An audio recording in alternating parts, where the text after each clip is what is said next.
আসসালামু আলাইকুম রহমতুল্লাহ। আপনারা হয়তো ভাবতে পারতেছেন না কোথায় আসছি। আমি আসছি ইনকলাব কালচারাল সেন্টারে। আপনারা একটু চেহারাটা দেখে নিন ইনকলাব কালচারাল সেন্টারে। আপনারা যারা বইয়ের সাথে জড়িত কিংবা বই পুস্তক শুয়ে দেখেন, পড়াশোনা করেন, কোথাও গিয়ে বই নিয়ে আড্ডা দেন, কথা বলেন, তারা হয়তো জানেন এরকম একটা কালচারাল সেন্টার আমাদের জন্য কত জরুরি। বই প্রকাশনীর সাথে বই প্রকাশনার সাথে আমি যেহেতু সংশ্লিষ্ট, সুতরাং সেই দিক থেকে আমি মনে করি যে ঢাকার বুকে, অনেকটা ঢাকার প্রাণকেন্দ্রে এরকম একটা কালচারাল সেন্টার তৈরি করার যে প্রয়াস ইনকলাব মঞ্চ দেখাইছে, এটা সত্যিই নজিরবিহীন।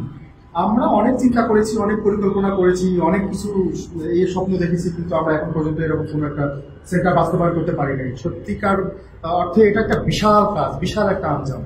সেখানে ইনকলাব এই কাজটা করেছে, আলহামদুলিল্লাহ, অনেক শুকরিয়া। তো তারা বিভিন্ন পাবলিকেশন থেকে বই সংগ্রহ করতেছে, কেউ কেউ ব্যক্তি উদ্যোগেও বই পুস্তক দিচ্ছেন। আজকে গার্ডিয়ান পাবলিকেশনস আমরা পুরো গার্ডিয়ানের এক সেট এখানে নিয়ে আসছি। আপনারা যারা ইনকলাব সেন্টারে আসবেন তারা মূলত গার্ডিয়ানের বইগুলো দেখতে পারবেন, এখানেও পড়তে পারবেন। শুধু গার্ডিয়ান না, আর অনেকগুলো প্রকাশনী এখানে বই দিয়েছে।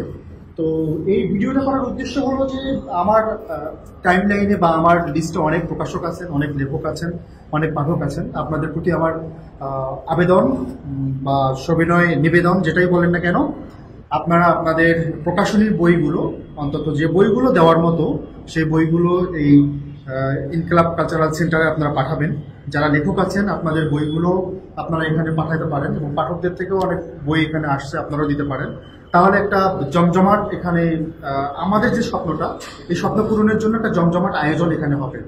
এখান থেকে তারা মাত্র শুরু করেছেন, আশা করি আগামী কিছুদিনের ভিতরেই এখানে এই জমজমাট চলে আসবে। আপনারা আপনাদের পছন্দের বইগুলো এখান থেকে সংগ্রহ করতে পারবেন, পড়তেও পারবেন, সাথে চা কপি তো থাকতেছে।